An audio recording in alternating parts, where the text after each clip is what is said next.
My husband's mother is trying to take my dying daughter to Disney and told me I'm not invited, and my husband is on her side. Posted by you/MelodyBeatBop92.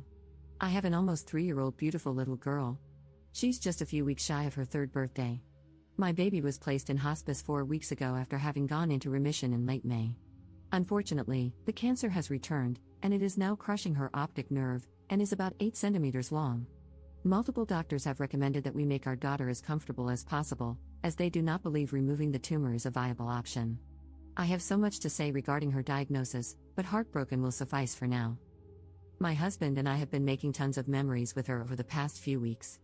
We've included family in some of these moments, but we both feel that we want to spend as much time with our daughter as possible.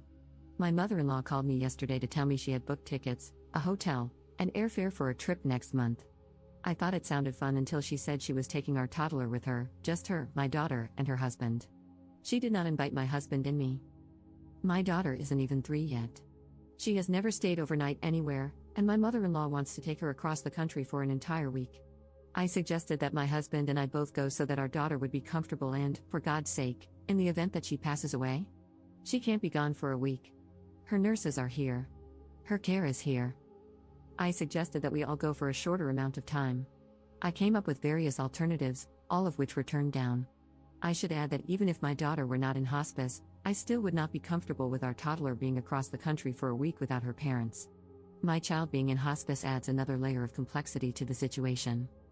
I told my mother-in-law that the decision she made without consulting us was a firm no. She called me a few names and hung up on me. She then called my husband, insulted me, and suggested she would fight for rights before my daughter passes away. I'm already grieving. My husband said we should acquiesce to his mother's trip to avoid drama, even though he agrees that our daughter is too young. But I want to spend time with her before the cancer takes her. She's too little. I said no for various reasons, not just to say no. Commenter. I'd suggest discussing it with your hospice doctor. There's no way they would condone this trip and would likely be glad to discuss it with your in-laws. Hospice employees tend to be highly focused on the patient's well-being and supporting the immediate family through what is one of the most difficult times they will face. Ops response. I told 2 of our hospice nurses, and they were both floored. They thought I was joking and were appalled when they realized I was serious. My husband even told one of the nurses, "Well, my mom has good intentions." My daughter's care team, including 3 doctors, does not recommend that we fly. They also do not recommend being away for that long without care. I asked them to document everything. It's been a crazy day, and I'm shocked I managed to eat 1 meal. Edit. Thank you to everyone who took the time to share their thoughts and insights. I appreciate the outpouring of messages, and I'm sorry I haven't had a chance to reply to them all. I wanted to add a few things. My mother-in-law lives in the same county as us, in the same city as my parents. It's only about a 20-minute drive without traffic. However, my in-laws have always been very adamant that we visit them, so I usually take my daughter over every other week for a few hours. Rarely do they ever come to our home. My parents, on the other hand, like to visit and always have. My daughter is much closer to my parents for this reason. Anytime my husband and I go on date nights, my parents come over and watch her because they like for her to be in her comfort zone. This was the case even before the cancer diagnosis. Since the diagnosis, we've been in and out of the hospital for weeks at a time.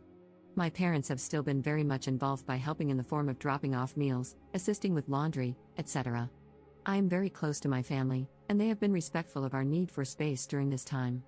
I think my in-laws may be experiencing guilt because they haven't made much of an effort to visit us, see us, or accommodate us. It's always about what I, their daughter-in-law, can do for them. I have always felt like an incubator who's just there to facilitate a relationship between them and my child. Also, to add, I am set on distancing myself as much as possible. I've cut off contact with my mother-in-law and do not want her around after this fiasco. I've completely blocked her from my phone and communicated this to my husband. He is sad but says he understands.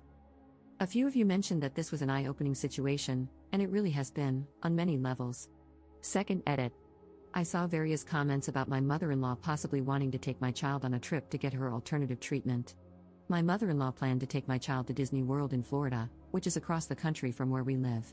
She lives in the same state, in the same county as us. My husband and I have taken our child to Disneyland a few times in her life, most recently once. Going for 1 day was exhausting, and my daughter was completely spent afterward. I can't imagine my daughter handling Disney World for more than a day, but also, I would like to be there for the trip. Even if my child weren't dying, I still wouldn't be comfortable with her going without me. It's such a bizarre situation. My mother-in-law isn't one for alternative treatments, and I haven't outright asked her, but at this point, I wouldn't be shocked. Either way, my child isn't going anywhere with her, supervised or not. I've already made that clear to my husband. If she wants to visit, it will have to be at our home. Even then, I'm still not on board after everything that has transpired. I've been thinking really deeply over the last few months, but even more so in the last 24 hours. I don't know how I can continue being part of this family. I'm trying not to think too far ahead, but I'm seriously doubting whether I can continue in this marriage. Thank you again, everyone. Third edit. I'm really close with my family, specifically my mom and aunt. They know the wishes I have for my daughter. My husband and I argued for a good week about where our daughter should be buried. It was awful. He wanted her buried with his grandma, where his parents and he will be buried. I wanted her buried at the cemetery where my grandparents are buried and where I plan to be buried. My husband is in the military, so I'm confused as to why he does not want to be buried with his combat brothers, but that's entirely up to him. After this fiasco with his mother, I put my foot down about where I would like my daughter's final resting place to be. I just never thought there would be so much back and forth about where she will be buried, the week-long trip we weren't invited on or consulted about, and acquiescing to his mother's wishes.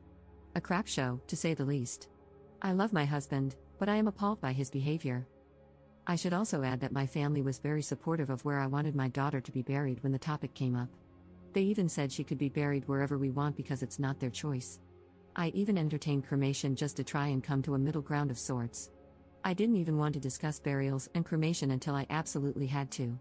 I've been avoiding it. Now it feels morbid to discuss because my daughter is still alive. My husband's family was upset when they brought up the topic because I didn't automatically want my daughter buried in their cemetery of choice. Their main argument was that my daughter carries their last name, so she should go there. My argument was that my family already has 4 open plots, and I want to make one a double for when my time comes. I'm even exhausted writing this because this is my life, and it shouldn't be. We should be a team, united in grief. Now I feel like all I have is my baby and my family to hold me up. Update 1 week later.